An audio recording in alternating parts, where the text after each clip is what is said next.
শোনেন ভাইরে ভাই, বলে যাই আমার দেশের কথা, বলতে গেলে বুক ভেসে যায় ধরে আমার মাথায়। আমি এক গুনাহগার, আমি এক গুনাহগার, কাছে সবার দোয়া পেতে চাই।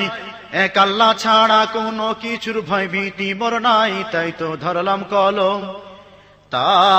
ধরলাম কলম, আমার জনম যদিও যাই দুঃখে, সারা জীবন বলবো কথা দেশবাসীর সুখে।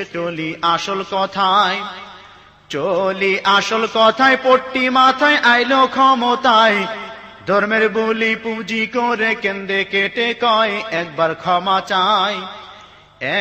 ক্ষমা চাই, ভোট চাই সরকার যদি হই, আকাম কুকাম আর করুম না আল্লাহর কিরা কই। একবার সুযোগ দিন, মেনে নিন মাত্র একটি বার, সন্ত্রাসী দমন